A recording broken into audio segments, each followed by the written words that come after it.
قال رسول الله صلى الله عليه وسلم أفشوا السلام وأطعموا الطعام وصلوا الأرحام والناس نيام تدخلون الجنة بسلام। প্রিয় ভাইরা আমার, নবীজি বলেন, আমার উম্মতেরা শোনো, চারটা আমল এমন আছে যদি কোনো মানুষ করতে পারে ওই মানুষগুলো নিরাপদে জান্নাতে প্রবেশ করবে। আমার আপনার নবী বলেন, প্রথম নাম্বার হলো আফসুস সালাম, বেশি বেশি সালামের প্রচলন ঘটানো, বেশি বেশি সালাম দেওয়া। বাবা তার সন্তানকে সালাম দিবে, সন্তান তার বাবাকে সালাম দিবে, স্বামী তার স্ত্রীকে সালাম দিবে, স্ত্রী তার স্বামীকে সালাম দিবে, বন্ধু তার বন্ধুকে সালাম দিবে। নবীজি বলেন, আফসুস সালাম, তোমরা সালামের বেশি বেশি প্রচলন ঘটাও। দুই নাম্বার হলো আতইমুত তাআম, অসহায় লোকদেরকে তোমরা খাবার খাওয়াও। ওয়াসিলুল আরহাম, আর তোমরা আত্মীয় স্বজনের সাথে সুসম্পর্ক রাখো। আজকে আমাদের সমাজে দেখা যায় আত্মীয় স্বজনের সাথে আমাদের সুসম্পর্ক নাই। ভাই তার ভাইয়ের সাথে কথা বলে না, এক ভাই আর এক ভাইকে দেখতে পারে না, এক ভাই আর এক বোনের সাথে কথা বলে না, ভাই বোনের সাথে গভীর কোনো সম্পর্ক নাই।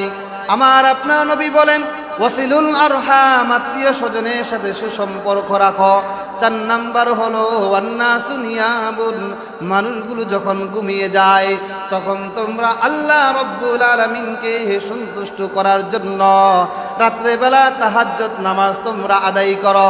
আমার আপনার নবী বলেন, এই চারটা আমল, মানুষকে বেশি বেশি সালাম দেওয়া, অসহায় লোকদেরকে খাবার খাওয়ানো, আত্মীয় স্বজনের সাথে সুসম্পর্ক রাখা এবং রাত্রেবেলা তাহাজ্জুদ নামাজ আদায় করা। আমার আপনার নবী বলেন, এই চারটা আমল আমার যে উম্মত করতে পারবে, নবীজি বলেন, তাদখুলুনাল জান্নাতা বিসালাম, ওই মানুষগুলো আল্লাহর তৈরি জান্নাতে নিরাপদে প্রবেশ করবে। সুবহানাল্লাহ। এই জন্য এই চারটা আমল আমার জিন্দেগির ভিতরে থাকা চাই।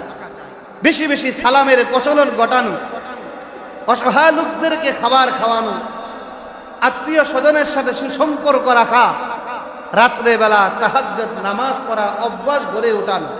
নবীজি বলেন, এই আমলগুলো যে মানুষটা করবে ওই মানুষটা আল্লাহর তৈরি জান্নাতে নিরাপদে জান্নাতে প্রবেশ করবে। সুবহানাল্লাহ।